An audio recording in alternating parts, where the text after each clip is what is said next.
हाँ जी, अकुल दे नाल मेरी हुणे 2 घंटे पहलां ही गल हुई है क्योंकि पूरी रात उन्होंने मैट्रो स्टेशन के बंपर्स ही गुजारी हैगी है तो बहुत मुश्किल है। खाना पीना इलैक्ट्रीसिटी नैट सब कुछ उत्थे क्लोज हो चुकिया हैगा।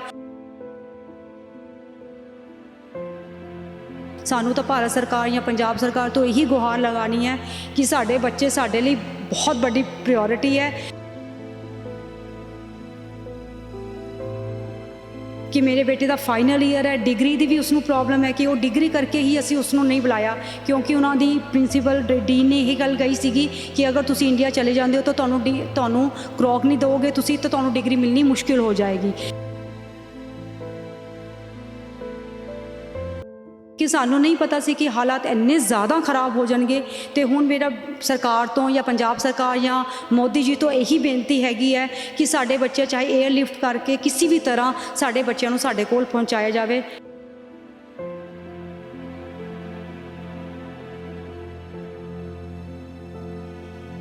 सीधा सीधा तो जिंदगी नाल खिलवाड़ किया जा रहा है यूक्रेन जे गवर्नमेंट की गल की जाए क्योंकि उत्थे उसके हालात उत्थे बिल्कुल ठीक सी। जो असी अपने बेटे को कहते कि मीडिया इस तरह कर रही है तो मेरा बच्चा नैचुरली छोटे बच्चे हैं उन्होंने यही कहा नहीं मम्मा मीडिया पता नहीं सच कह रही है या फेक न्यूज़ है लेकिन हम यहाँ पे सेफ हैं, ठीक है, यहाँ पे कुछ नहीं हो रहा।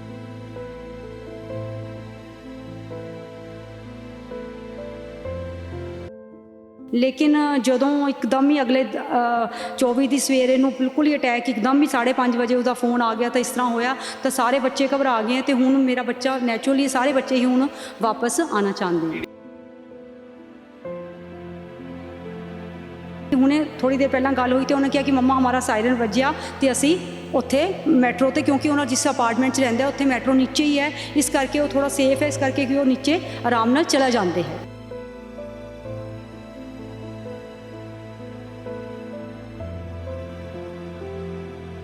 बंकर भी बनाए हुए हैं बेसमेंट्स दे विच बेसमेंट दे विच बनाए हुए ने उत्थे सारे कहते हैं कि उत्थे सारी जिहड़ी पब्लिक है वो सेफ रहिंदी है।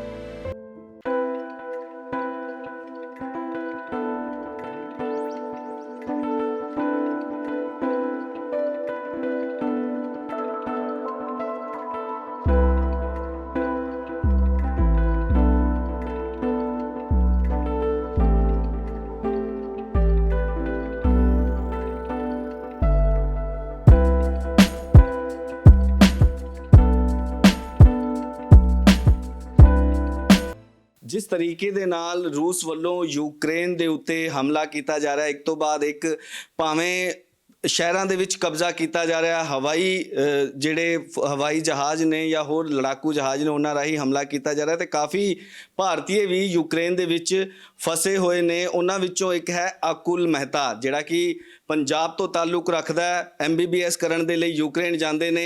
लास्ट समैसटर है एक समा सी जदों आउण दीयां कोशिशां तां कीतियां जा रहीआं सी पर कारण कुछ अजिहा रहा कि वापस नहीं आ सकिया ते हुण सरकारां कोलों गुहार लगाई जा रही है खास तौर ते उन्हां बच्चों के मापियां वल्लों जिहड़े यूक्रेन दे विच फसे हुए ने ਉਹ कि भारत सरकार वालों इनीशिएटिव लिया जाए, भारत सरकार वालों कोई कदम अजिहा चक्या जाए कि जिहड़े यूक्रेन दे विच भारती खास तौर पे पंजाबी स्टूडेंट फसे हुए ने उन्होंने वापस लिया जाए। हालांकि पहल कदमियां जरूर दिखाई किते ना किते देंदियां ने पर यह भी मन्निया जा रहा है कि जिहड़ा हवाई जिहड़ा यातायात है या हवाई तरीके दे नाल उन्हां नूं लियाउण दे लई मुश्किलां इस करके हो रही ने क्योंकि हवाई बमबारी भी उत्थे देखण नूं मिलदी पई है। माता जी साडे नाल हैगे ने। मैडम पहलां तां लास्ट टाइम तुहाडी गल कदों हुई सी? अकुल दे नाल मेरी हुणे 2 घंटे पहलां ही गल हुई है क्योंकि पूरी रात उन्होंने मैट्रो स्टेशन के बंपर्स ही गुजारी हैगी है तो बहुत मुश्किल है। खाना पीना इलैक्ट्रीसिटी नैट सब कुछ उत्थे क्लोज हो चुकिया हैगा।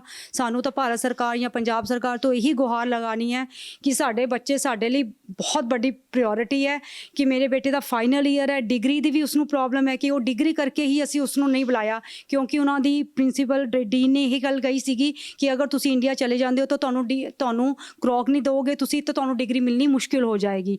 तां ही असी अपने बेटे को वापस नहीं बुलाया लेकिन सानू नहीं पता सी कि हालात इन्ने ज़्यादा खराब हो जाएंगे तो हुण मेरा सरकार तो या पंजाब सरकार या मोदी जी तो यही बेनती हैगी है कि साडे बच्चे चाहे एयरलिफ्ट करके किसी भी तरह साडे बच्चों नूं साडे कोल पहुँचाया जाए। मैं यही रिक्वेस्ट करती हाँ कि सानू पता है कि साडे घर ते पूरे घर ते की गुजर रही है तो ਮੈਡਮ ਪਹਿਲਾਂ ਤਾਂ ਬੇਟਾ ਤੁਹਾਡਾ ਅਕੁਲ ਕੀ ਕਰਨ ਗਿਆ ਸੀ, ਕੀ ਸਟੱਡੀ ਸੀ ਹੁੰਦੀ ਤੇ ਕਿੰਨੇ ਸਾਲ ਹੋ ਗਏ ਯੂਕਰੇਨ ਦੇ ਵਿੱਚ? ਮੇਰੇ ਬੇਟੇ ਦਾ ਅੱਜ ਇਸ ਵਾਰੀ ਫਾਈਨਲ ਈਅਰ ਹੈ। 2016 ਦੇ ਵਿੱਚ ਉਹ ਗਿਆ ਸੀਗਾ 6 ਸਾਲ ਦੀ MBBS MD ਫਿਜ਼ੀਸ਼ੀਅਨ ਦਾ ਕੋਰਸ ਹੁੰਦਾ ਹੈਗਾ ਤੇ ਉਹ ਡਾਕਟਰ ਸੰਧੂ ਦੇ ਕੰਸਰਨ ਕਰਕੇ ਅਸੀਂ ਸਾਰੇ ਬੱਚੇ ਆਪਣੇ ਉੱਥੇ ਭੇਜੇ ਸੀ। ਫਾਈਨਲ ਈਅਰ ਦੇ ਵਿੱਚ ਉਹਨਾਂ ਦਾ ਇੱਕ ਕਰੌਕ ਹੁੰਦਾ, ਉਹ ਕਰੌਕ ਤੋਂ ਬਿਨਾਂ ਉਹਨਾਂ ਨੂੰ ਡਿਗਰੀ ਨਹੀਂ ਦਿੱਤੀ ਜਾਂਦੀ।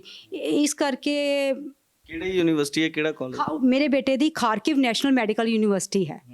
ਮੈਂ ਇਹ ਵੀ ਸੁਣਿਆ ਕਿ ਉੱਥੋਂ ਦੇ ਜਿਹੜੇ ਡੀਨ ਹੈਗੇ ਆ ਉਹਨਾਂ ਵੱਲੋਂ ਕੋਈ ਆਨਾਕਾਨੀ ਕੀਤੀ ਜਾ ਰਹੀ ਹੈ ਕਿ ਜਿਹੜੇ ਫਾਈਨਲ ਈਅਰ ਦੇ ਸਟੂਡੈਂਟਸ ਨੇ ਉਹਨਾਂ ਨੂੰ ਨਾ ਵਾਪਸ ਨਾ ਜਾਣ, ਜੇ ਵਾਪਸ ਚਲੇ ਜਾਂਦੇ ਨੇ ਤੇ ਵਾਪਸ ਨਹੀਂ ਬੁਲਾਇਆ ਜਾਏਗਾ, ਕੁਝ ਇਸ ਤਰੀਕੇ ਦੇ ਨਾਲ ਵੀ? ਹਾਂਜੀ, ਉਹਨਾਂ ਦੀ ਡੀਨ ਜਿਹੜੀ ਹੈ ਉਹ ਕਾਫੀ ਸਖਤ ਹੈ। ਸ਼ਾਇਦ ਹੋ ਸਕਦਾ ਹੈ ਕਿ ਉਹ ਆਪਣੀ ਜਗ੍ਹਾ ਠੀਕ ਹੈ ਜਾਂ ਗਲਤ ਹੈ, ਅਸੀਂ ਨਹੀਂ ਕਹਿ ਸਕਦੇ, ਕਿਉਂਕਿ ਬੱਚੇ ਦਾ ਫਾਈਨਲ ਈਅਰ ਹੈ, ਕਿਉਂਕਿ ਉਹਨਾਂ ਦੀ ਕਲੀਨਿਕਲ ਕਲਾਸਾਂ ਹੁੰਦੀਆਂ, ਡਾਕਟਰ ਦੀ ਪੜ੍ਹਾਈ ਹੈ ਬਹੁਤ ज़्यादा टफ ਹੁੰਦੀ ਹੈਗੀ है। तो मेरा बेटा कहना कि मम्मा हमारी डीन ने जो कहा है कि वो कह रही है कि ऑनलाइन क्लासेस हम नहीं कर सकते, जो इंडिया जाएंगे उनके लिए कर सकते हैं, लेकिन 6th ईयर बच्चों के लिए हम ऑनलाइन क्लासेस नहीं कर सकते हैं, क्योंकि ये ज़रूरी है कि हम ऑनलाइन क्लासेस ना करें, ऑफलाइन ही करें। ਸਿੱਧਾ ਤਾਂ ਜ਼ਿੰਦਗੀ ਨਾਲ ਖਿਲਵਾੜ ਕੀਤਾ ਜਾ ਰਿਹਾ ਯੂਕਰੇਨ ਜੇ ਗਵਰਨਮੈਂਟ ਦੀ ਗੱਲ ਕੀਤੀ ਜਾਵੇ, ਕਿਉਂਕਿ ਉੱਥੇ ਉਸਦੇ ਹਾਲਾਤ ਉੱਥੇ ਬਿਲਕੁਲ ਠੀਕ ਸੀ। ਜਦੋਂ ਅਸੀਂ ਆਪਣੇ ਬੇਟੇ ਨੂੰ ਕਹਿੰਦੇ ਸੀ ਕਿ ਮੀਡੀਆ ਇਸ ਤਰ੍ਹਾਂ ਕਰ ਰਹੀ ਹੈ ਤਾਂ ਮੇਰਾ ਬੱਚਾ ਨੈਚੁਰਲੀ, ਛੋटे बच्चे हैं, उन्होंने यही किया, नहीं मम्मा मीडिया पता नहीं सच कह रही है या फेक न्यूज़ है, लेकिन हम यहाँ पे सेफ हैं, ठीक है, यहाँ पे कुछ नहीं हो रहा। लेकिन हम कहते थे कि नहीं अकुल मीडिया ये कह रही है। लेकिन ਜਦੋਂ ਇੱਕਦਮ ਹੀ ਅਗਲੇ 24 ਦੀ ਸਵੇਰੇ ਨੂੰ ਬਿਲਕੁਲ ਹੀ ਅਟੈਕ ਇੱਕਦਮ ਹੀ 5:30 ਵਜੇ ਉਹਦਾ ਫੋਨ ਆ ਗਿਆ ਤਾਂ ਇਸ ਤਰ੍ਹਾਂ ਹੋਇਆ ਤਾਂ ਸਾਰੇ ਬੱਚੇ ਘਬਰਾ ਗਏ ਤੇ ਹੁਣ ਮੇਰਾ ਬੱਚਾ ਨੈਚੁਰਲੀ, ਸਾਰੇ ਬੱਚੇ ਹੀ ਹੁਣ ਵਾਪਸ ਆਉਣਾ ਚਾਹੁੰਦੇ ਨੇ। ਕਿਹੜੀ ਜਗ੍ਹਾ ਤੇ ਹੈਗੇ ਨੇ ਇਸ ਟਾਈਮ ਤੇ ਕੀ ਵਾਲੀ ਸਾਈਡ ਤੇ ਇਹ ਵੀ ਦੇਖਣ ਨੂੰ ਮਿਲਦਾ ਪਿਆ ਕਿ ਉੱਥੇ ਸ਼ਹਿਰਾਂ ਦੇ ਵਿੱਚ ਜਿਹੜਾ ਰੂਸੀ ਫੋਰਸ ਵੱਲੋਂ ਕਬਜ਼ਾ ਕੀਤਾ ਜਾ ਰਿਹਾ? ਹਾਂਜੀ, रूस ਤੇ ਤਾਂ ਕੀਵ ਤੇ ਤਾਂ ਕਾਫੀ ਕਬਜ਼ਾ ਕਰ ਲਿਆ। ਈਵਨ ਕਿ ਉਹਨਾਂ ਨੇ ਪਾਵਰ ਪਲੱਗ, ਨਿਊਕਲੀਅਰ ਸਭ ਕੁਝ ਉਹਨਾਂ ਨੇ ਤਹਿਸ ਨਹਿਸ ਕਰ ਦਿੱਤਾ ਹੈ। ਈਵਨ ਕਿ ਸਾਨੂੰ ਤਾਂ ਇਹ ਵੀ ਪਤਾ ਚੱਲਿਆ ਕਿ ਉੱਥੇ ਰੈਜ਼ੀਡੈਂਸ਼ੀਅਲ ਉੱਥੇ ਵੀ ਉਹਨਾਂ ਨੇ ਉਹ ਕਰ ਰਹੇ ਹੈਗੇ ਆ। ਰੈਜ਼ੀਡੈਂਸ਼ੀਅਲ ਤੇ ਕਰਕੇ ਅਸੀਂ ਬਹੁਤ ਜ਼ਿਆਦਾ ਘਬਰਾ ਗਏ ਹਾਂ, ਕਿਉਂਕਿ ਮੇਰਾ ਬੇਟਾ ਵੀ ਹੁਣੇ ਥੋੜੀ ਦੇਰ ਪਹਿਲਾਂ ਗੱਲ ਹੋਈ ਤੇ ਉਹਨੇ ਕਿਹਾ ਕਿ ਮੰਮਾ ਹਮਾਰਾ ਸਾਇਰਨ ਵੱਜਿਆ ਤੇ ਅਸੀਂ ਉੱਥੇ ਮੈਟਰੋ ਤੇ, ਕਿਉਂਕਿ ਉਹਨਾਂ ਜਿਸ ਅਪਾਰਟਮੈਂਟ 'ਚ ਰਹਿੰਦਾ ਉੱਥੇ ਮੈਟਰੋ ਨੀਚੇ ਹੀ ਹੈ, ਇਸ ਕਰਕੇ ਉਹ ਥੋੜਾ ਸੇਫ ਹੈ, ਇਸ ਕਰਕੇ ਕਿ ਉਹ ਨੀਚੇ ਆਰਾਮ ਨਾਲ ਚਲਾ ਜਾਂਦੇ ਹੈਗੇ। ਬੰਕਰ ਵੀ ਬਣਾਏ ਹੋਏ ਨੇ ਵੀ ਬੇਸਮੈਂਟਸ ਦੇ ਵਿੱਚ? ਬੇਸਮੈਂਟ ਦੇ ਵਿੱਚ ਬਣਾਏ ਹੋਏ ਨੇ। ਉੱਥੇ ਸਾਰੇ ਕਹਿੰਦੇ ਆ ਕਿ ਉੱਥੇ ਸਾਰੀ ਜਿਹੜੀ ਪਬਲਿਕ ਹੈ ਉਹ ਸੇਫ ਰਹਿੰਦੀ ਹੈਗੀ ਹੈ। ਜਦੋਂ ਤੁਹਾਡੇ ਨਾਲ ਕਮਿਊਨੀਕੇਸ਼ਨ ਹੁੰਦੀ ਹੈ ਤੁਹਾਡੇ ਬੇਟੇ ਦੀ ਤੇ ਕਿਵੇਂ ਜੇ ਹਾਲਾਤ ਦੱਸਦੇ ਨੇ ਉੱਥੇ, ਕੀ ਹੈਗਾ ਗਰਾਊਂਡ ਰਿਐਲਿਟੀ ਕੀ ਹੈਗੀ ਹੈ ਉੱਥੇ? ਉਹ ਕਹਿ ਰਹੇ ਜਿਹੜੀਆਂ ਖਬਰਾਂ ਮੈਡਮ ਇੱਥੋਂ ਤੱਕ ਪਹੁੰਚ ਪਾਉਂਦੀਆਂ ਨੇ ਨਾ, ਉਹ ਤਾਂ ਸਿਰਫ ਜਿਹੜਾ ਮੀਡੀਆ ਦੇ ਜ਼ਰੀਏ, ਜਿਹੜਾ ਉੱਥੋਂ ਦਾ ਮੀਡੀਆ ਅਲਾਓ ਕਰਦੇ ਨੇ ਜਾਂ ਜਿਸ ਤਰੀਕੇ ਦੇ ਨਾਲ ਉਹੀ ਦੱਸ ਪਾਉਂਦੇ ਆ। ਤੁਹਾਡਾ ਬੇਟਾ ਉੱਥੇ ਆ, ਤੁਹਾਨੂੰ ਤਾਂ ਉੱਥੇ ਬਿਲਕੁਲ ਗਰਾਊਂਡ ਰਿਐਲਿਟੀ ਦੱਸਦੇ ਹੋਣੇ ਵੀ ਕੀ ਸਿਚੁਏਸ਼ਨ ਆ ਉੱਥੇ। ਉੱਥੇ ਉਸਨੇ ਇਹੀ ਕਿਹਾ ਕਿ ਮੰਮਾ ਰਾਤ ਨੂੰ ਜਦੋਂ ਅਸੀਂ ਉੱਥੇ ਮੈਟਰੋ 'ਚ ਸੁੱਤੇ ਤਾਂ ਸਾਡੇ ਤੋਂ ਸੁੱਤਾ ਤਾਂ ਨਹੀਂ ਗਿਆ, ਕਿਉਂਕਿ ਕਾਫੀ ਥੋੜੀ ਬਹੁਤੀਆਂ ਆਵਾਜ਼ਾਂ ਆ ਰਹੀਆਂ ਸੀਗੀਆਂ। ਸ਼ਾਇਦ ਹੋ ਸਕਦਾ ਕਿ ਕੀਵ ਨੇੜੇ ਹੀ ਹੈ, ਕੀਵ ਦੇ ਵਿੱਚ ਜਦੋਂ ਬੰਬਾਰੀ ਹੁੰਦੀ ਸੀ ਤਾਂ ਉਹਦੀ ਧਮਕ ਉੱਥੇ ਤੱਕ ਪੈਂਦੀ ਸੀਗੀ ਤੇ ਉਹਨਾਂ ਨੇ ਕੀਵ ਦੇ ਵਿੱਚ ਵੀ ਕਾਫੀ 에ਅਰਬੇਸ ਵਗੈਰਾ ਵੀ ਉਹਨਾਂ ਨੇ ਖਰਾਬ ਕਰ ਦਿੱਤੇ ਹੈ ਤੇ ਉੱਥੇ ਵੀ 2-3 ਜਗ੍ਹਾ ਤੇ ਉਹਨਾਂ ਨੇ ਕਹਿੰਦਾ ਕਿ ਉਹਨਾਂ ਨੇ ਝੰਡੇ ਆਪਣੇ ਰੂਸ ਨੇ ਲਗਾ ਦਿੱਤੇ ਹੈਗੇ ਆ। ਜਿਹੜੀ ਉੱਥੋਂ ਦੀ ਆਰਮੀ ਹੈ, ਜਿਹੜੀ ਖਾਸ ਤੌਰ ਤੇ ਯੂਕਰੇਨ ਦੀ ਫੌਜ ਹੈਗੀ ਹੈ, ਉਹ ਕਿਵੇਂ ਜੇ ਰਿਐਕਟ ਕਰਦੀ ਪਈ ਹੈ? ਉਹ ਤਾਂ ਸਾਨੂੰ ਉਹਨਾਂ ਨੇ ਦੱਸਿਆ ਨਹੀਂ, ਕਿਉਂਕਿ ਪਬਲਿਕ ਦੇ ਨਾਲ ਉਹ ਇੰਨਾ ਜ਼ਿਆਦਾ ਕੰਸਰਨ ਹੋਇਆ ਨਹੀਂ। ਕਹਿੰਦਾ ਕਿਉਂਕਿ ਅਸੀਂ ਅਪਾਰਟਮੈਂਟ ਦੇ ਵਿੱਚ ਹੀ ਰਹਿੰਦੇ ਹੈਗੇ ਆ ਤੇ ਨੀਚੇ ਜਾਂਦੇ ਹਾਂ, ਬਸ ਸਾਨੂੰ ਯੂਕਰੇਨ ਪੁਲਿਸ ਜ਼ਰੂਰ ਕਹਿੰਦੀ ਹੈ ਕਿ ਇੱਥੇ ਹੀ ਰਹੋ, ਇੱਥੇ ਤੁਸੀਂ ਸੇਫ ਹੋ ਤੇ ਤੁਸੀਂ ਆਪਣੇ ਅਪਾਰਟਮੈਂਟ ਦੇ ਵਿੱਚ ਜੇ ਜਾਣਾ ਵੀ ਹੈ ਤਾਂ ਆਪਣਾ ਖਾਣਾ ਵਾਣਾ ਲੈ ਕੇ ਉੱਥੇ ਹੀ ਆਪਣੇ ਨੀਚੇ ਆ ਜਾਓ। ਉਹੀ ਮੈਂ ਪੁੱਛਣ ਲੱਗਿਆ ਸੀ ਵੀ ਖਾਣਾ ਪੀਣਾ ਕਿਵੇਂ ਚੱਲਦਾ, ਕਿਉਂਕਿ ਇਹ ਤਾਂ ਨਿਰੰਤਰ ਚੱਲੂਗਾ ਪ੍ਰੋਸੈਸ। ਖਾਣ ਪੀਣ ਦਾ ਤਾਂ ਇਹ ਹੈ ਕਿ ਜਦੋਂ ਹਾਲਾਤ ਖਰਾਬ ਸੀਗੇ ਤੇ ਅਸੀਂ ਆਪਣੇ ਬੇਟੇ ਨੂੰ ਕਿਹਾ ਸੀਗਾ ਕਿ ਕਾਫੀ ਸਾਰੇ ਪੈਸੇ ਟਾਲਤੇ ਹੈ ਤੇਰੇ ਬੈਂਕ ਦੇ ਵਿੱਚ, ਕਿ ਤੁਸੀਂ ਆਪਣਾ 1.5-2 ਮਹੀਨੇ ਦਾ ਰਾਸ਼ਨ ਆਪਣਾ ਪਹਿਲਾਂ ਹੀ ਲਿਆ ਕੇ ਰੱਖ ਲਓ। ਇਸ ਕਰਕੇ ਉਹਨਾਂ ਨੇ ਰਾਸ਼ਨ ਆਪਣੇ ਅਪਾਰਟਮੈਂਟ ਦੇ ਵਿੱਚ ਰੱਖ ਲਿਆ ਸੀਗਾ। ਤੇ ਕਿੰਨੇ ਬੱਚੇ ਨੇ? ਇਕੱਠੇ ਬੱਚੇ ਰਹਿੰਦੇ ਨੇ ਜਾਂ ਇਕੱਲਾ ਹੀ ਰਹਿੰਦਾ? ਮੇਰੇ ਅਪਾਰਟਮੈਂਟ ਦੇ ਵਿੱਚ ਮੇਰੇ ਤੇ ਮੇਰਾ ਬੇਟੇ ਦਾ ਦੋਸਤ 2 ਜਾਂ 3 ਬੱਚੇ ਉੱਥੇ ਰਹਿੰਦੇ ਨੇ। ਅੱਛਾ, ਜੇ ਪੰਜਾਬ ਗਵਰਨਮੈਂਟ ਦੀ ਗੱਲ ਕੀਤੀ ਜਾਵੇ, ਤੁਸੀਂ ਪੰਜਾਬ ਗਵਰਨਮੈਂਟ ਜਾਂ ਇੰਡੀਅਨ ਗਵਰਨਮੈਂਟ ਦਾ ਜਿਹੜਾ ਹੁਣ ਤੱਕ ਦਾ ਉਹਨਾਂ ਵੱਲੋਂ ਕੀ ਕਿਹਾ ਜਾ ਰਿਹਾ ਕਿ ਅਸੀਂ ਕਦਮ ਚੁੱਕ ਰਹੇ ਹਾਂ, ਅਸੀਂ ਲੈ ਕੇ ਆ ਰਹੇ ਹਾਂ, ਤੁਸੀਂ ਸੈਟੀਸਫਾਈਡ ਹੋ ਉਹਦੇ ਕੋਲੋਂ? ਮੈਂ ਦੇਖੋ ਜੀ, ਆਪਣੇ ਪੰਜਾਬ ਗਵਰਨਮੈਂਟ ਤੋਂ ਤਾਂ ਕੋਈ ਸੈਟੀਸਫਾਈਡ ਨਹੀਂ ਹੈ, ਨਾ ਉਹਨਾਂ ਨੇ ਕੋਈ ਇਨੀਸ਼ੀਏਟਿਵ ਲਿੱਤਾ ਹੈਗਾ, ਨਾ ਉਹਨਾਂ ਨੂੰ ਕੁਝ ਪਤਾ ਹੈਗਾ। ਹਾਂ, ਮੈਂ ਮੋਦੀ ਜੀ ਤੋਂ ਜ਼ਰੂਰ ਹੈਗੀ ਹਾਂ ਕਿ ਚਾਹੇ ਅਸੀਂ ਉਹਨਾਂ ਨੂੰ ਗੁਹਾਰ ਲਗਾਈ ਜਾਂ ਨਹੀਂ ਲਗਾਈ, ਲੇਕਿਨ ਉਹਨਾਂ ਨੇ ਰਾਤ ਨੂੰ ਵੀ ਪੁਤਿਨ ਦੇ ਨਾਲ ਗੱਲ ਕੀਤੀ ਹੈਗੀ ਹੈ, ਰਾਸ਼ਟਰਪਤੀ ਜੀ ਦੇ ਨਾਲ, ਤੇ ਉਹਨਾਂ ਨੇ ਉਹਨਾਂ ਨੂੰ ਸ਼ਾਂਤੀ ਬਣਾਉਣ ਲਈ, ਰੱਖਣ ਲਈ ਵੀ ਕਿਹਾ, ਤੇ ਉਹਨਾਂ ਨੇ ਸਾਡੇ ਬੱਚਿਆਂ ਨੂੰ ਵੀ ਉਹਨਾਂ ਨੂੰ ਲਿਆਉਣ ਦੀ ਗੁਹਾਰ ਪਾਈ ਹੈ। ਤੁਹਾਡੇ ਕੰਟੀਨਿਊਸਲੀ ਕਮਿਊਨੀਕੇਸ਼ਨ ਹੋ ਰਿਹਾ ਬੇਟੇ ਨਾਲ? ਹਾਂਜੀ, ਕਦੀ ਕਦਾਈ ਵਿੱਚ ਨੂੰ ਹੋ ਵੀ ਜਾਂਦਾ ਹੈ, ਕਦੀ ਕਦਾਈ ਵਿੱਚ ਨੂੰ ਨੈਟ ਸਲੋ ਹੋ ਜਾਂਦੇ ਆ ਕਿਉਂਕਿ ਵਾਈਫਾਈ ਉੱਥੇ ਬੰਦ ਹੋ ਚੁੱਕਿਆ ਹੈ। ਆਪਣਾ ਮੋਬਾਈਲ ਡਾਟਾ ਹੀ ਹੈ ਜਿਹੜਾ ਮੇਰਾ ਬੱਚੇ ਦਾ, ਉਹਦੇ ਨਾਲ ਹੀ ਥੋੜੀ ਬਹੁਤੀ ਗੱਲ ਹੁੰਦੀ ਹੈ। ਉਹ ਵੀ ਕਹਿੰਦਾ ਕਿ ਮੰਮਾ WhatsApp ਕਰ ਲਓ, WhatsApp ਦੇ ਹੀ ਚੈਟ ਵਗੈਰਾ ਕਰ ਲਓ ਕਿਉਂਕਿ ਕਾਲ ਦੇ ਨਾਲ ਫਿਰ ਜ਼ਿਆਦਾ ਜਾਂਦਾ ਹੈਗਾ। ਵਿੱਚ ਨੂੰ ਕਾਲ ਹਲਕੀ ਜੀ ਆ ਵੀ ਜਾਂਦੀ, 1 ਸੈਕਿੰਡ 2 ਸੈਕਿੰਡ ਗੱਲ ਹੋ ਜਾਂਦੀ ਹੈ।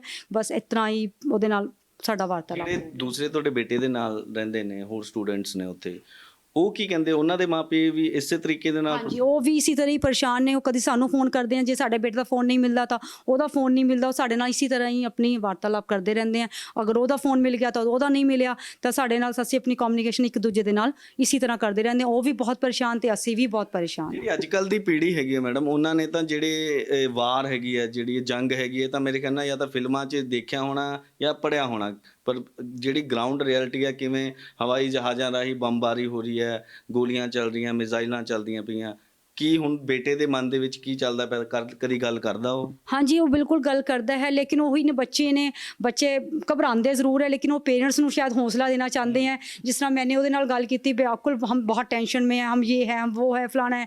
नहीं मम्मा कोई बात नहीं, जस्ट लाइक एडवेंचर समझ लो इसे भी एक लाइफ का हिस्सा समझ लो। आई एम फाइन, आप चिंता मत करो। शायद वो बच्चे हैं, बड़ा हो गया, 23-24 साल का हो गया, तो इस करके शायद वो सानू हौसला दिंदा हैगा। नैचुरली वो घबराए तो कल तो बहुत ही ज़्यादा घबराया होया ਸੀਗਾ, ਫਿਰ ਵੀ ਉਹ ਸਾਨੂੰ ਉਹੀ ਹੌਸਲਾ ਦੇ ਰਿਹਾ ਸੀ ਕਿ ਮਮਾ ਨਹੀਂ, ਆਮ ਫਾਈਨ। ਲੇਕਿਨ ਸਾਡੇ ਦਿਲ ਤੇ ਕੀ ਗੁਜ਼ਰ ਰਹੀ ਹੈ, ਸਾਡਾ ਬੱਚਾ, ਸਾਨੂੰ ਪਤਾ ਹੈ। ਇਹ ਪ੍ਰੋਸੈਸ ਮੈਡਮ ਕਾਫੀ ਦੇਰ ਤੋਂ ਜਿਹੜਾ ਰੂਸ ਤੇ ਯੂਕਰੇਨ ਦੇ ਵਿੱਚ ਕਾਫੀ ਦੇਰ ਤੋਂ ਚੱਲਦਾ ਪਿਆ ਵੀ ਜੇ ਤੁਸੀਂ ਰਿਸਰਚ ਕੀਤੀ ਹੋਊਗੀ ਜਾਂ ਬੇਟੇ ਨੇ ਉੱਥੋਂ ਦੇ ਹਾਲਾਤ ਦੇਖੇ ਹੋਣਗੇ ਤੇ ਕਦੀ ਇਹ ਆਸ਼ੰਕਾ ਲੱਗਦੀ ਸੀ ਵੀ ਯਾਰ ਇੰਨਾ ਵੱਡਾ ਹਮਲਾ ਰੂਸ ਕਰ ਦੂਗਾ? ਕਿਉਂਕਿ ਇਹ ਬਹੁਤ ਵੱਡੇ ਲੈਵਲ ਦੀ ਗੱਲ ਹੈਗੀ ਹੈ। ਮੈਂ ਤਾਂ ਪੁੱਛਣਾ ਕਿਉਂਕਿ ਉਹ ਉੱਥੇ ਯੂਕਰੇਨ ਦੇ ਵਿੱਚ ਰਹਿ ਰਿਹਾ, ਮੈਂ ਤਾਂ ਪੁੱਛਣਾ ਚਾਹੁੰਦਾ। ਸਾਨੂੰ ਇੰਨਾ ਤਾਂ ਨਹੀਂ ਅੰਦਾਜ਼ਾ ਸੀਗਾ ਕਿ ਵੀ ਇਸ ਤਰ੍ਹਾਂ ਪ੍ਰੋਬਲਮ ਆਏਗੀ ਹੈ ਕਿ ਮੀਡੀਆ ਦਿਖਾ ਰਹੀ ਸੀਗੀ। ਸਾਨੂੰ ਲੱਗ ਰਿਹਾ ਸੀ ਠੀਕ ਹੈ, ਜਦੋਂ ਬੇਟਾ ਉੱਥੇ ਕਹਿ ਰਿਹਾ ਕਿ ਹਾਲਾਤ ਠੀਕ ਹੈ ਮਮਾ, यहाँ पे कुछ नहीं है, 2 बच्चे फर्स्ट ईयर के सेकंड ईयर के चले गए हैं। ਸਾਨੂੰ ਲੱਗਦਾ ਸੀ ਕੋਈ ਗੱਲ ਨਹੀਂ, ਹਾਲਾਤ ਖਰਾਬ ਹੈ। 2004 ਚ ਪਤਾ ਨਹੀਂ, ਆਈ ਥਿੰਕ ਸ਼ਾਇਦ ਪਹਿਲਾਂ ਵੀ ਇਹ ਕੰਮ ਹੋਇਆ ਸੀਗਾ, ਤੇ ਸਾਨੂੰ ਲੇਕਿਨ ਇੰਨਾ ਨਹੀਂ ਅੰਦਾਜ਼ਾ ਸੀਗਾ ਕਿ ਇੰਨਾ ਬੁਰਾ ਹਾਲ ਹੀ ਹੋ ਜਾਏਗਾ। ਔਰ ਇਸੇ ਤਰ੍ਹਾਂ ਅਸੀਂ ਤਾਂ ਆਪਣੇ ਬੇਟੇ ਦੀ ਡਿਗਰੀ ਦੀ ਉਮੀਦ ਕਰਦੇ ਪਏ ਸੀ ਕਿਉਂਕਿ 3 ਮਹੀਨੇ ਰਹਿ ਗਏ ਸੀਗੇ। ਅਸੀਂ ਆਪਣੇ ਘਰ 'ਚ ਕਰਦੇ ਸੀਗੇ ਕਿ 3 ਮਹੀਨੇ ਰਹਿ ਗਏ, ਚਲੋ ਬੱਚਾ ਆਪਣੀ ਡਿਗਰੀ ਲੈ ਕੇ ਕੰਪਲੀਟ ਕਰਕੇ ਇੱਥੇ ਆਏਗਾ ਤੇ ਇੱਥੇ ਸੈੱਟ ਹੋਏਗਾ। ਸਾਨੂੰ ਇੰਨਾ ਨਹੀਂ ਪਤਾ ਸੀ ਕਿ ਇਹ ਇੰਨਾ ਜ਼ਿਆਦਾ ਇਹ ਵਿਸ਼ਵ ਯੁੱਧ ਦਾ ਇੱਕ ਤਰ੍ਹਾਂ ਦਾ ਨਾਮ ਲੈ ਲੇਗਾ। ਹੁਣ ਫਾਈਨਲੀ ਫਸੇ ਹੋਏ ਨੇ ਉੱਥੇ? ਹਾਂਜੀ, ਮੇਰਾ ਬੇਟਾ ਉੱਥੇ ਫਸਿਆ ਹੀ ਹੋਇਆ। ਹਾਂਜੀ ਬਿਲਕੁਲ। ਤੇ ਹੋਰ ਦੱਸਿਆ ਉਹਨਾਂ ਨੇ ਵੀ ਹੋਰ ਕਿਹੜੇ ਉਹਨਾਂ ਦੇ ਨਾਲ ਰਹਿੰਦੇ ਨੇ? ਯੂਕਰੇਨ ਦੇ ਨੇ, ਪੰਜਾਬੀ ਮੂਲ ਦੇ ਨੇ, ਕਿਹੜੇ ਹੋਰ ਮੂਲ ਦੇ ਨੇ, ਜਾਂ ਇਕੱਠੇ ਮਿਕਸਚਰ, ਮਤਲਬ ਮਿਕਸ ਜਿਹੜੇ ਏਰੀਆਜ਼ ਦੇ ਵਿੱਚ ਰਹਿੰਦੇ? ਉੱਥੇ ਸਟੂਡੈਂਟਸ ਬਹੁਤ ਜ਼ਿਆਦਾ ਨੇ ਤਾਦਾਦ 'ਚ ਨੇ, ਲੇਕਿਨ ਯੂਕਰੇਨੀਅਨ ਵੀ ਹੈਗੇ ਨੇ। ਜਿਸ ਤਰ੍ਹਾਂ ਉਹਨਾਂ ਦੇ ਅਪਾਰਟਮੈਂਟ ਦੇ ਵਿੱਚ ਜਿਹੜੀ ਉਹਨਾਂ ਦੀ ਓਨਰ ਹੈ, ਉਹ ਨੈਚੁਰਲੀ ਯੂਕਰੇਨੀਅਨ ਹੀ ਹੈਗੀਆਂ। ਉੱਥੇ ਯੂਕਰੇਨ ਦੇ ਬਹੁਤ ਜ਼ਿਆਦਾ ਉਹਨਾਂ ਦੇ ਨਾਗਰਿਕ ਹੈਗੇ ਆ, ਲੇਕਿਨ ਉੱਥੇ ਸਟੂਡੈਂਟਸ ਵੀ ਬਹੁਤ ਨੇ, ਲੜਕੀਆਂ ਵੀ ਬਹੁਤ ਹੈ, ਮੁੰਡੇ ਵੀ ਬਹੁਤ ਨੇ, ਬਹੁਤ ਜ਼ਿਆਦਾ ਉਹ ਨੇ। ਜਿਹੜਾ ਐਫਰਟ ਹੁਣ ਕਿਹਾ ਗਿਆ ਸੀ ਵੀ ਉੱਥੇ ਲੈਂਡ ਹੀ ਨਹੀਂ ਹੋਇਆ, ਜਿਹੜਾ ਜਹਾਜ਼ ਸੀ ਇੰਡੀਅਨ ਗਵਰਨਮੈਂਟ ਵੱਲੋਂ ਭੇਜਿਆ ਗਿਆ ਸੀ, ਤੇ ਹੁਣ ਕੀ ਉੱਥੋਂ ਦੇ ਹਾਲਾਤ ਹੈ? ਕਿਉਂਕਿ ਕੀਵ ਤੋਂ ਫਲਾਈਟਾਂ ਜਿਹੜੀਆਂ ਲੈਣੀਆਂ ਪੈਂਦੀਆਂ, ਕੀਵ ਦੇ ਵਿੱਚ ਤਾਂ ਉੱਥੇ ਲੋਕਲ ਕਬਜ਼ਾ ਕਰ ਲਿਆ ਰੂਸੀ ਫੌਜ ਨੇ। ਕਿਉਂਕਿ ਕੀਵ ਦੇ ਵਿੱਚ ਜਿਹੜੀ ਕੱਲ੍ਹ ਦੀ ਵੀ ਬੱਚਿਆਂ ਦੀ ਫਲਾਈਟ ਸੀ, ਉਹ ਵੀ ਉਹਨਾਂ ਨੇ ਕੈਂਸਲ ਕਰਤੀ ਸੀ। ਉਹ ਬੱਚੇ ਵੀ ਕੀਵ ਦੇ ਵਿੱਚ ਹੀ ਫਸੇ ਹੋਏ ਨੇ, ਤੇ ਮੈਂ ਤਾਂ ਮੀਡੀਆ ਦੇ ਵਿੱਚ ਹੀ ਦੇਖਿਆ ਕਿ ਉਹ ਬੱਚੇ ਵੀ ਇਹੀ ਗੱਲ ਕਹਿ ਰਹੇ ਸੀਗੇ ਕਿ ਅਸੀਂ ਉੱਥੋਂ ਦੀ ਬੜੀ ਮੁਸ਼ਕਿਲ ਨਾਲ ਆਪਣੀ ਟੈਕਸੀ, ਕੈਬ ਜਾਂ ਹੋਰ ਕਿਸੇ ਟਰਾਂਸਪੋਰਟ ਦੇ ਨਾਲ ਇੰਡੀਅਨ ਐਮਬੈਸੀ 'ਚ ਬੈਠੇ ਹੋਏ ਨੇ। ਤੇ ਮੇਰੇ ਖਿਆਲ 300 ਬੱਚਾ ਇੰਡੀਅਨ ਐਮਬੈਸੀ ਦੇ ਵਿੱਚ ਫਸਿਆ ਹੋਇਆ ਹੈ। ਸਾਡਾ ਬੱਚਾ ਤਾਂ ਫਿਰ ਵੀ ਕਮ ਸੇ ਕਮ ਅਪਾਰਟਮੈਂਟ ਜਾਂ ਕਿਤੇ ਹੈ। ਉਹ ਬੱਚੇ ਵੀ ਬਹੁਤ ਜ਼ਿਆਦਾ ਗੁਹਾਰ ਲਗਾ ਰਹੇ। ਮੇਰੀ ਤਾਂ ਸਰਕਾਰ ਤੋਂ ਬੇਨਤੀ ਹੈ ਕਿ ਪਹਿਲਾਂ ਉਹਨਾਂ ਬੱਚਿਆਂ ਨੂੰ ਇਹ ਲਿਫਟ ਕਰਾਇਆ ਜਾਵੇ, ਫਿਰ ਸਾਡੇ ਬੱਚਿਆਂ ਨੂੰ ਵੀ ਇਹ ਲਿਫਟ ਕਰਵਾਇਆ ਜਾਵੇ। ਇਹ ਜਿਹੜਾ ਪ੍ਰੋਸੈਸ, ਇਹ ਡਿਸਾਈਡ ਕੌਣ ਕਰਦਾ ਕਿ ਕਿਹੜਾ ਸਟੂਡੈਂਟ ਪਹਿਲਾਂ ਜਾਣਗੇ, ਕਿਹੜਾ ਬਾਅਦ ਚ ਜਾਣਗੇ, ਵੀਜ਼ਾ ਲੱਗੇਗਾ ਨਹੀਂ ਲੱਗੇਗਾ? ਜਿਹੜੀਆਂ ਖਾਸ ਤੌਰ ਤੇ ਟਿਕਟਾਂ ਦੇ ਰੇਟ ਨੇ ਉਹ 3-3 ਗੁਣਾ 4-4 ਗੁਣਾ ਕਿਵੇਂ ਮੈਨੇਜ ਕਰਨਗੇ ਸਾਰੇ? ਸਰਕਾਰ ਕਿਉਂ ਨਹੀਂ ਇਹਦੇ ਬਾਰੇ ਕੁਝ ਸੋਚ ਰਹੀ? ਟਿਕਟਾਂ ਦੇ ਰੇਟ ਤਾਂ ਅਸੀਂ ਹਮੇਸ਼ਾ ਹੀ ਸੋਚਦੇ ਹਾਂ ਕਿ ਟਿਕਟਾਂ ਰੇਟ ਦੁਗਣੇ ਤਿਗਣੇ ਚੌਗਣੇ ਹੁੰਦੇ ਕਿਉਂ? ਏਅਰਲਾਈਨਸ ਕਿਉਂ ਕਰਦੀ ਹੈ? ਸਾਡੀ ਮਜਬੂਰੀ ਦਾ ਉਹ ਸਾਡਾ ਫਾਇਦਾ ਉਠਾਉਂਦੀ? ਮੈਨੂੰ ਤਾਂ ਹਾਲ ਤੱਕ ਇਹੀ ਸਮਝ ਨਹੀਂ ਆਇਆ ਕਿ ਕੀ ਫਾਇਦਾ ਉਠਾਉਂਦੇ। 3-3 4-4 ਲੱਖ ਰੁਪਇਆ ਰੇਟ ਕਰ ਦਿੰਦੇ ਨੇ, ਬਲਕਿ ਉਹਨਾਂ ਨੂੰ ਤਾਂ ਰੇਟ ਘੱਟ ਕਰਨੇ ਚਾਹੀਦੇ ਨੇ। ਤੇ ਸਾਡੇ ਬੱਚੇ, ਮੈਨੂੰ ਸਮਝ ਨਹੀਂ ਆਉਂਦਾ ਵਾਪਸ ਵੀ ਕਿਸ ਤਰ੍ਹਾਂ, ਕਿਉਂਕਿ 에ਅਰਬੇਸ ਸਾਰੇ ਜਲਾ ਦਿੱਤੇ ਗਏ ਨੇ ਉਹਨਾਂ ਨੇ, ਬਹੁਤ ਜ਼ਿਆਦਾ ਮੁਸ਼ਕਿਲ ਹੋ ਗਈ ਹੈ ਉੱਥੋਂ ਦੀ। ਤੇ ਕਿਉਂਕਿ ਉਹ ਕਹਿ ਰਹੇ ਨੇ ਕਿ ਹੰਗਰੀ, ਰੋਮਾਨੀਆ, ਪੋਲੈਂਡ ਦੇ ਉਹਨਾਂ ਨੇ ਸਾਨੂੰ ਨੰਬਰ ਵੀ ਦਿੱਤੇ ਨੇ, ਲੇਕਿਨ ਸਾਡੇ ਬੱਚੇ ਉੱਥੋਂ 30-30 ਘੰਟੇ ਦਾ ਰਸਤਾ ਹੈ, ਉੱਥੋਂ ਔਨ ਰੋਡ ਜਾਣਗੇ ਵੀ ਕਿਸ ਤਰ੍ਹਾਂ ਇਨੀਸ਼ੀਏਟਿਵ ਕੀਤਾ ਜਾਏਗਾ ਕਿ ਅਗਰ ਮੋਦੀ ਜੀ ਜਾਂ ਕਿਸੇ ਵੀ ਸਰਕਾਰ ਨੂੰ ਬੱਚਿਆਂ ਨੂੰ ਏਅਰਲਿਫਟ ਵੀ ਕਰਨਾ ਹੈ ਤਾਂ ਉਹ ਕਿਸ ਤਰ੍ਹਾਂ ਏਅਰਲਿਫਟ ਕਰਨਗੇ? ਕਿਉਂਕਿ ਬੱਚਿਆਂ ਨੂੰ ਏਅਰਲਿਫਟ ਕਰਨਾ ਹੀ ਬਹੁਤ ਮੁਸ਼ਕਿਲ ਹੈ। ਪਹਿਲਾਂ ਤਾਂ 30-30 ਘੰਟੇ ਦਾ ਉਹਨਾਂ ਨੂੰ ਬਾਈ ਰੋਡ ਉਹਨਾਂ ਨੂੰ ਉੱਥੇ ਜਾ ਕੇ ਜਾਣਾ ਪਏਗਾ। ਕਦੀ ਸੋਚਿਆ ਸੀ ਅਜਿਹੀ ਕ੍ਰਿਟੀਕਲ ਸਿਚੁਏਸ਼ਨ 'ਚ ਫਸ ਜਾਓਗੇ ਯਾਰ, ਬੱਚੇ ਨੂੰ ਤਾਂ ਪੜ੍ਹਾਉਣ ਭੇਜਿਆ, ਬੱਚੇ ਨੂੰ ਡਾਕਟਰ ਬਣਾਉਣ ਭੇਜਿਆ, ਉੱਥੇ ਆਹ ਹਾਲਾਤ ਨੇ? ਕਦੇ ਵੀ ਨਹੀਂ ਸੋਚਿਆ ਸੀ। ਸਾਨੂੰ ਤਾਂ ਇਹ ਵੀ ਨਹੀਂ ਪਤਾ ਸੀ, ਕਈਆਂ ਨੂੰ ਲੋਕਾਂ ਨੂੰ ਤਾਂ ਇਹ ਵੀ ਨਹੀਂ ਪਤਾ ਸੀ ਯੂਕਰੇਨ ਕਿਆ ਚੀਜ਼ ਹੈ, ਕਿਹੜਾ ਕੰਟਰੀ ਹੈ। ਲੇਕਿਨ ਆਈ ਥਿੰਕ ਅੱਜ ਤਾਂ ਲੱਗਦਾ ਕਿ ਸਾਰੀ ਦੁਨੀਆ ਨੂੰ ਹੀ ਪਤਾ ਚੱਲ ਗਿਆ ਕਿ ਯੂਕਰੇਨ ਕੀ ਚੀਜ਼ ਹੈ, ਕਿਆ ਨਹੀਂ ਹੈ। ਅਸੀਂ ਕਦੀ ਇਸ ਤਰ੍ਹਾਂ ਸੋਚਿਆ ਵੀ ਨਹੀਂ ਸੀ, ਕਦੀ ਸੁਪਨੇ 'ਚ ਵੀ ਨਹੀਂ ਸੋਚਿਆ ਸੀ। ਅਸੀਂ ਤਾਂ 2-3 ਮਹੀਨੇ ਦੀ ਉਹਦੀ ਵੇਟ ਕਰਦੇ ਰਹੇ ਕਿ ਸਾਡਾ ਬੱਚਾ ਡਿਗਰੀ ਲੈ ਕੇ ਆ ਜਾਏਗਾ, ਚਿੱਟਾ ਕੋਟ ਪਾ ਕੇ ਆ ਜਾਏਗਾ ਸਾਡਾ ਬੇਟਾ। ਤਾਂ ਪਰ ਇਹ ਤਾਂ ਗਨੀਮਤ ਹੈਗਾ, ਇਹ ਤਾਂ ਠੀਕ ਹੈਗਾ ਕਿ ਕਮਿਊਨੀਕੇਸ਼ਨ ਹੋ ਰਿਹਾ ਤੁਹਾਡੇ ਨਾਲ। ਹਾਂਜੀ, ਸਾਨੂੰ ਇਹ ਜ਼ਰੂਰ ਬਸ ਇੰਨੀ ਕੁ ਜ਼ਰੂਰਤ ਤਸੱਲੀ ਹੈ ਕਿ ਸਾਨੂੰ ਇਹ ਵੀ ਹੈ ਕਿ ਰੈਜ਼ੀਡੈਂਸ਼ੀਅਲ ਸਿਵੀਲੀਅਨਸ ਨੂੰ ਕੁਝ ਨਹੀਂ ਹੁੰਦਾ। ਇਹ ਕਿਤੇ ਤਸੱਲੀ ਹੈ ਕਿ ਸਿਵੀਲੀਅਨਸ ਨੂੰ ਸਰਕਾਰਾਂ ਨੁਕਸਾਨ ਨਹੀਂ ਪਹੁੰਚਾਉਂਦੀਆਂ। ਸਾਨੂੰ ਇਹੀ ਹੈ ਪੁਤਿਨ ਜੀ ਤੋਂ ਕਿ ਵੀ ਕਮ ਸੇ ਕਮ ਸਾਡੇ ਬੱਚਿਆਂ ਨੂੰ ਜਾਂ ਕਿਸੇ ਵੀ ਚੀਜ਼ ਨੂੰ ਇਸ ਤਰ੍ਹਾਂ ਜਾਨ ਮਾਲ ਦਾ ਨੁਕਸਾਨ ਨਾ ਹੋਵੇ। ਉਹੀ ਸਾਡੀ ਬੇਨਤੀ ਹੈਗੀ ਹੈ ਕਿ ਸਾਨੂੰ ਇਹੀ ਤਸੱਲੀ ਹੈ ਕਿ ਸਾਡੇ ਬੇਟੇ ਨਾਲ ਥੋੜ੍ਹੀ ਬਹੁਤੀ ਚਾਹੇ ਚੈਟ ਹੁੰਦੀ ਹੈ ਜਾਂ ਮੈਸੇਜ ਹੁੰਦਾ ਹੈ, ਸਾਡੀ ਉਹਦੇ ਨਾਲ ਥੋੜ੍ਹੀ ਬਹੁਤੀ ਕਮਿਊਨੀਕੇਸ਼ਨ ਹੋ ਰਹੀ ਹੈ, ਸਾਨੂੰ ਇੰਨਾ ਪਤਾ ਹੈ। ਕਈ ਵਾਰ ਇਹ ਹੁੰਦਾ ਕਿ ਨੈਟਵਰਕ ਬਿਜ਼ੀ ਹੈ, ਕੁਝ ਦਿਲ ਨੂੰ ਹੋਲ ਪੈ ਜਾਂਦੇ ਹੋਣਗੇ। ਸਾਨੂੰ ਬਹੁਤ ਜ਼ਿਆਦਾ ਹੋਲ ਪੈਂਦੇ ਨੇ। ਉਸ ਸਮੇਂ ਤਾਂ ਸਾਰੀ ਰਾਤ ਅਸੀਂ ਸੁੱਤੇ ਨਹੀਂ ਹਾਂ, ਸਾਰੀ ਰਾਤ ਸਾਡੀ ਫੈਮਿਲੀ 'ਚ ਸਾਨੂੰ ਪਤਾ ਕਿ ਅਸੀਂ ਆਪਣੀ ਰਾਤ ਕਿਸ ਤਰ੍ਹਾਂ ਗੁਜ਼ਾਰੀ ਹੈ ਤੇ ਅੱਜ ਵੀ ਅਸੀਂ ਕਿਸ ਤਰ੍ਹਾਂ ਗੁਜ਼ਾਰ ਰਹੇ ਹਾਂ। ਹਰ ਵਕਤ ਅਸੀਂ ਮੀਡੀਆ ਦੇ ਕੋਲ ਟੀਵੀ, ਕਦੀ ਆਜ ਤੱਕ, ਕਦੀ ਜੀ ਨਿਊਜ਼, ਕਦੀ ਜਿਓ ਨੈਸ਼ਨ, ਕਦੀ ਇੰਡੀਆ ਟੀਵੀ ਲਗਾ ਕੇ ਬੈਠੇ ਰਹਿੰਦੇ ਹਾਂ। ਚਾਹੇ ਸਾਨੂੰ ਬੱਚੇ ਕਹਿੰਦੇ ਨੇ ਕਿ ਨਹੀਂ ਮੰਮਾ ਟੀਵੀ ਮਤ ਦੇਖੋ, ਲੇਕਿਨ ਕਿਸ ਤਰ੍ਹਾਂ ਤਸੱਲੀ ਅਸੀਂ ਕਰ ਸਕਦੇ ਹਾਂ ਬੱਚਿਆਂ ਦੇ ਲਈ? ਅਸੀਂ ਸਾਰਾ ਦਿਨ ਉਹੀ ਮੀਡੀਆ, ਬਸ ਅੱਜ ਇੱਥੇ ਹੋ ਗਿਆ, ਅੱਜ ਇਹ ਹੋ ਗਿਆ, ਅੱਜ ਇਹ ਹੋ ਗਿਆ, ਅੱਜ ਇਹ ਹੋ ਗਿਆ। ਥੋੜ੍ਹੀ ਦੇਰ ਬਾਅਦ ਹੀ ਅਸੀਂ ਲਾਸਟ ਸੀਨ ਦੇਖ ਲੈਂਦੇ ਹਾਂ ਬੇਟੇ ਦਾ ਕਿ ਉਸਨੇ ਦੇਖਿਆ ਉਹ ਬੱਚਾ ਠੀਕ ਹੈ। ਅਗਰ ਉਸਨੇ ਲਾਸਟ ਸੀਨ ਦੇਖਿਆ ਤਾਂ ਸਾਡਾ ਬੱਚਾ ਠੀਕ ਹੈ। ਮੈਡਮ, ਪੰਜਾਬ ਗਵਰਨਮੈਂਟ ਕੋਲੋਂ ਵੀ ਡਾਟਾ ਨਹੀਂ ਹੈ ਵੀ ਕਿੰਨੇ ਬੱਚੇ ਪੰਜਾਬ ਦੇ ਵਿੱਚੋਂ ਬਾਹਰ ਗਏ ਨੇ, ਵੀ ਯੂਕਰੇਨ ਖਾਸ ਤੌਰ ਤੇ ਸਟੱਡੀ ਕਰਨ ਦੇ ਲਈ ਗਏ ਨੇ। ਤੁਹਾਨੂੰ ਨਹੀਂ ਲੱਗਦਾ ਕਿ ਸਰਕਾਰਾਂ ਨੂੰ ਵੀ ਇਨੀਸ਼ੀਏਟਿਵ ਲੈਣਾ ਚਾਹੀਦਾ? ਸਰਕਾਰਾਂ ਨੂੰ ਪਤਾ ਹੋਣਾ ਚਾਹੀਦਾ ਵੀ ਪੰਜਾਬ 'ਚੋਂ ਕਿੰਨਾ ਬੱਚਾ ਬਾਹਰ ਜਾ ਰਿਹਾ, ਕਿਹੜੀ ਕੰਟਰੀ 'ਚ ਜਾ ਰਿਹਾ, ਉਹ ਕਿਵੇਂ ਰਹੂਗਾ ਉੱਥੇ, ਉਹਦੀ ਦੇਖ ਰੇਖ। ਕਿਉਂਕਿ ਇੰਨਾ ਪੈਸਾ ਲਾ ਕੇ ਬੱਚੇ ਨੂੰ ਬਾਹਰ ਭੇਜੀਦਾ ਤੇ ਉਹਦਾ ਕੋਈ ਪਤਾ ਹੀ ਨਹੀਂ ਹੁੰਦਾ ਵੀ ਸਰਕਾਰਾਂ ਨੂੰ ਕੀ ਚੱਲਦਾ ਪਿਆ, ਕੀ ਨਹੀਂ ਚੱਲਦਾ ਪਿਆ। ਮੈਨੂੰ ਤਾਂ ਇਹ ਪਹਿਲਾਂ ਹੀ ਪਤਾ ਸੀ ਕਿ ਸਾਡੀ ਪੰਜਾਬ ਸਰਕਾਰ ਨੂੰ ਕੁਝ ਪਤਾ ਹੀ ਨਹੀਂ ਹੈ। ਮੈਨੂੰ ਤਾਂ ਲੱਗਦਾ ਸੀ ਸਾਡੀ ਪੰਜਾਬ ਸਰਕਾਰ ਨੂੰ ਨੈਚੁਰਲੀ ਕੁਝ ਪਤਾ ਹੀ ਹੋਏਗਾ। ਜਦੋਂ ਹਰਿਆਣਾ ਸਰਕਾਰ ਦੇ ਸੀਐਮ ਨੇ ਜੀ ਨੇ ਉਹਨਾਂ ਨੂੰ ਕਿਹਾ, ਸੈਂਟਰ ਨੂੰ ਗੁਹਾਰ ਪਾਈ ਹੈ, ਤੇ ਸਾਡੇ ਮੰਤਰੀ ਜੀ ਨੇ, ਸੀਐਮ ਜੀ ਨੇ, ਚੰਨੀ ਸਾਹਿਬ ਨੇ ਕੁਝ ਵੀ ਨਹੀਂ ਕੀਤਾ ਹੈਗਾ। ਸਾਡੇ ਕੋਲ ਇਹਨਾਂ ਕੋਲ ਡਾਟਾ ਹੀ ਨਹੀਂ ਹੈ। ਮੈਨੂੰ ਤਾਂ ਖੁਦ ਇਸ ਬਾਤ ਦੀ ਹੈਰਾਨੀ ਹੈਗੀ ਹੈ। ਸਾਡੇ ਬੱਚਿਆਂ ਅਸੀਂ ਆਪ ਹੀ ਉਹ ਕਰ ਰਹੇ ਹੈਗੇ ਹਾਂ, ਕੋਸ਼ਿਸ਼ ਕਰ ਰਹੇ ਹੈਗੇ ਹਾਂ। ਬਾਕੀ ਸਰਕਾਰਾਂ ਤੋਂ ਤਾਂ ਸਾਨੂੰ ਕੋਈ ਉਮੀਦ ਨਹੀਂ ਹੈ। ਹਾਂ, ਭਾਰਤ ਸਰਕਾਰ ਤੋਂ ਜ਼ਰੂਰ ਸਾਨੂੰ ਉਮੀਦ ਹੈਗੀ ਹੈ ਕਿ ਉਹ ਜ਼ਰੂਰ ਉਹਨਾਂ ਨੇ, ਚਾਹੇ ਉਹਨਾਂ ਨੂੰ ਅਸੀਂ ਗੁਹਾਰ ਲਗਾਈ ਹੈ ਜਾਂ ਨਹੀਂ ਲਗਾਈ ਹੈ, ਉਹਨਾਂ ਨੇ ਜ਼ਰੂਰ ਇਨੀਸ਼ੀਏਟਿਵ। ਉਹ ਗੱਲਾਂ ਨੇ ਮੈਡਮ, ਜਿਸ ਤਰੀਕੇ ਨਾਲ ਤੁਸੀਂ ਦੱਸ ਰਹੇ ਹੋ 4-4 ਲੱਖ ਰੁਪਏ ਟਿਕਟਾਂ ਦੇ ਰੇਟ ਹੋ ਗਏ ਨੇ। ਜਿਨ੍ਹਾਂ ਕੋਲ ਤਾਂ ਪੈਸਾ ਹੈਗਾ ਉਹ ਤਾਂ ਦੇ ਦੇਣਗੇ, ਜਿਨ੍ਹਾਂ ਕੋਲੋਂ ਨਹੀਂ ਆ ਉਹ ਕੀ ਕਰਨਗੇ? ਬਿਲਕੁਲ ਜੀ, ਬਹੁਤ ਜ਼ਿਆਦਾ ਪ੍ਰੋਬਲਮ ਹੈ। ਚਾਹੇ ਸਾਡੇ ਕੋਲ ਹੈਗਾ ਵੀ, ਅਸੀਂ ਆਪਣੇ ਬੱਚੇ ਦੀ ਪੜ੍ਹਾਈ ਦੇ ਵਿੱਚ ਪੈਸਾ ਲਗਾਇਆ, ਅਸੀਂ ਨਹੀਂ ਕਹਿ ਰਹੇ ਕਿ ਬਹੁਤ ਪੈਸਾ ਲਗਾਇਆ, ਲੇਕਿਨ ਫਿਰ ਵੀ ਕਿਸੇ ਨੂੰ ਆਪਣੀ ਪੋਕਟ 'ਚੋਂ ਇੱਕ ਜਿਹੜੀ 30,000 ਦੀ ਟਿਕਟ ਹੈ ਉਹ 4 ਲੱਖ 'ਚ ਖਰੀਦਣੀ ਤਾਂ ਕਿਸੇ ਨੂੰ ਵੀ ਨਹੀਂ ਮਨਜ਼ੂਰ ਹੁੰਦੀ ਜੀ, ਕਿਸੇ ਨੂੰ ਵੀ ਨਹੀਂ ਮਨਜ਼ੂਰ ਹੁੰਦੀ। ਚਾਹੇ ਕਿਸੇ ਨੂੰ ਘਰ ਵੇਚਣਾ, ਕਿਸੇ ਨੂੰ ਵੀ ਵੇਚਣਾ ਪੈ ਸਕਦਾ, ਚਾਹੇ ਕਿਸੇ ਕੋਲ ਹੈਗਾ ਵੀ ਹੈ, ਲੇਕਿਨ ਫालतू ਪੈਸਾ ਤਾਂ ਕੋਈ ਵੀ ਨਹੀਂ ਖਰਚਣਾ ਚਾਹੁੰਦਾ ਜੀ। ਹੁਣ ਫਾਈਨਲੀ ਸਾਡੇ ਚੈਨਲ ਦੇ ਮਾਧਿਅਮ ਰਾਹੀਂ ਤੁਸੀਂ ਇੰਡੀਅਨ ਗਵਰਨਮੈਂਟ ਨੂੰ ਤੇ ਪੰਜਾਬ ਸਰਕਾਰ ਨੂੰ ਕੀ ਅਪੀਲ ਕਰਨਾ ਚਾਹੋਗੇ? ਮੈਂ ਪੰਜਾਬ ਸਰਕਾਰ ਨੂੰ ਤੇ ਇੰਡੀਅਨ ਗਵਰਨਮੈਂਟ ਨੂੰ ਇਹੀ ਗੁਹਾਰ ਕਰਨਾ ਚਾਹੁੰਦੀ ਹਾਂ ਕਿ ਸਾਡੇ ਬੱਚਿਆਂ ਨੂੰ, ਸਾਨੂੰ ਪਤਾ ਹੈ ਸਰਕਾਰਾਂ ਲਈ ਵੀ ਬਹੁਤ ਜ਼ਿਆਦਾ ਇਹ ਮੁਸ਼ਕਿਲ ਹੈ ਕਿ ਬੱਚਿਆਂ ਨੂੰ ਲਿਫਟ ਕਰਵਾਉਣਾ, ਲੇਕਿਨ ਕੋਸ਼ਿਸ਼ ਤਾਂ ਕੀਤੀ ਜਾ ਸਕਦੀ ਹੈ। ਜੇ ਅੱਜ 400 ਬੱਚਾ ਆਉਂਦਾ, ਕੱਲ 500 ਬੱਚਾ ਆਉਂਦਾ, ਕਮ ਸੇ ਕਮ ਸਾਡੇ ਬੱਚੇ ਦੀ ਵੀ ਵਾਰੀ ਆਏਗੀ, ਚਾਹੇ ਉਹ ਥੋੜ੍ਹਾ ਬਹੁਤ ਠੀਕ ਹੀ ਵੀ ਬੈਠਾ ਹੈ। ਲੇਕਿਨ ਮੈਂ ਇਹੀ ਬੇਨਤੀ ਕਰਦੀ ਹਾਂ ਕਿ ਸਾਡੀ ਸਰਕਾਰ ਤੇ ਪੰਜਾਬ ਸਰਕਾਰ ਮਿਲ ਕੇ ਸਾਡੇ ਬੱਚਿਆਂ ਨੂੰ ਇਹ ਲਿਫਟ ਕਰਵਾਵੇ। ਸੁਨੀਤਾ ਨਾਮ ਸੀ? ਸੋਨਿਕਾ ਮਹਿਤਾ। ਸੋ ਇਹ ਸੋਨਿਕਾ ਮਹਿਤਾ ਜੀ ਨੇ, ਇਹਨਾਂ ਦਾ ਬੇਟਾ ਯੂਕਰੇਨ ਦੇ ਵਿੱਚ ਹੁਣ ਫਸਿਆ ਹੋਇਆ ਹੈ, ਕਿਉਂਕਿ ਹੁਣ ਜਿਹੜੇ ਹਾਲਾਤ ਨੇ ਦਿਨ ਬ ਦਿਨ ਬਦ ਤੋਂ ਬੱਤਰ ਹੁੰਦੇ ਜਾ ਰਹੇ ਨੇ। ਜਿਸ ਤਰੀਕੇ ਦੇ ਨਾਲ ਰੂਸੀ ਫੌਜੀਆਂ ਵੱਲੋਂ ਗਰਾਊਂਡ ਤੇ ਵੀ ਹਮਲਾ ਕੀਤਾ ਜਾ ਰਿਹਾ, ਮਤਲਬ ਗਰਾਊਂਡ ਲੈਵਲ ਤੇ ਸ਼ਹਿਰਾਂ ਤੇ ਵੀ ਕਬਜ਼ਾ ਕੀਤਾ ਜਾ ਰਿਹਾ ਤੇ ਹਵਾਈ ਹਮਲੇ ਵੀ ਕੀਤੇ ਜਾ ਰਹੇ ਨੇ। ਹੁਣ ਤਾਂ ਮਿਜ਼ਾਈਲਾਂ ਨਾਲ ਵੀ ਹਮਲੇ ਹੋ ਰਹੇ ਨੇ। ਸੋ ਇੰਡੀਅਨ ਗਵਰਨਮੈਂਟ ਕੋਲੋਂ, ਚਾਹੇ ਉਹ ਬੱਚੇ ਉੱਥੇ ਫਸੇ ਹੋਏ ਨੇ, ਉਹਨਾਂ ਦੇ ਮਾਪਿਆਂ ਵੱਲੋਂ ਨਿਰੰਤਰ ਇਹ ਅਪੀਲ ਕੀਤੀ ਜਾ ਰਹੀ ਹੈ, ਇਹ ਮੰਗ ਕੀਤੀ ਜਾ ਰਹੀ ਹੈ ਕਿ ਕੋਈ ਜਿਹੜਾ ਕਦਮ ਹੈ, ਸਾਰਥਕ ਕਦਮ ਅਜਿਹਾ ਚੁੱਕਿਆ ਜਾਵੇ ਕਿ ਉਹਨਾਂ ਦੇ ਬੱਚਿਆਂ ਨੂੰ ਉੱਥੋਂ 에ਅਰਲਿਫਟ ਕਰਕੇ ਇੱਥੇ ਪੰਜਾਬ ਦੇ ਵਿੱਚ, ਭਾਰਤ ਦੇ ਵਿੱਚ ਲਿਜਾਇਆ ਜਾਵੇ। ਇੱਕ ਡਾਟਾ ਦੇ ਮੁਤਾਬਿਕ 20,000 ਤੋਂ ਜ਼ਿਆਦਾ ਸਟੂਡੈਂਟ ਅਜਿਹੇ ਨੇ ਜਿਹੜੇ ਅਜੇ ਵੀ ਯੂਕਰੇਨ ਦੇ ਵਿੱਚ ਫਸੇ ਹੋਏ ਨੇ। ਸੋ ਸਰਕਾਰ ਵੱਲੋਂ ਵੀ ਇਹ ਕਿਹਾ ਜਾ ਰਿਹਾ ਕਿ ਉਹਨਾਂ ਵੱਲੋਂ ਕਦਮ ਚੁੱਕੇ ਜਾ ਰਹੇ ਨੇ, ਪਰ ਇਹ ਜ਼ਰੂਰ ਹੈ ਕਿ ਜਿਹੜੇ ਅਜਿਹੇ ਕਦਮ ਚੁੱਕੇ ਜਾ ਰਹੇ ਨੇ ਉਹਨਾਂ ਦੇ ਵਿੱਚ ਤੇਜ਼ੀ ਲਿਆਈ ਜਾਵੇ, ਇਹ ਡਿਸਾਈਡ ਕੀਤਾ ਜਾਵੇ ਔਰ ਇਹ ਦੱਸਿਆ ਜਾਵੇ ਕਿ ਕਿਹੜੇ ਬੱਚੇ ਕਦੋਂ ਕਿਵੇਂ ਜਿਹੜੇ ਭਾਰਤ ਦੇ ਵਿੱਚ ਆਉਣਗੇ ਤੇ ਸਰਕਾਰਾਂ ਕਿਵੇਂ ਉਹਦੇ ਵਿੱਚ ਉਹਨਾਂ ਨੂੰ ਜਿਹੜਾ ਇੱਥੇ ਆ ਕੇ ਉਹਨਾਂ ਨੂੰ ਰਿਸੀਵ ਕਰਦੀ ਹੈ, ਉਹਨਾਂ ਦੇ ਜਿਹੜੇ ਮਾਪਿਆਂ ਤੱਕ ਪਹੁੰਚਾਉਂਦੀ ਹੈ। ਕੈਮਰਾਮੈਨ ਰਮੇਸ਼ ਦੇ ਨਾਲ ਪ੍ਰਹਲਾਦ ਸੰਗੇਲੀਆ, ਦਾ ਸਟੋਰੀ ਟੀਵੀ, ਮੋਹਾਲੀ।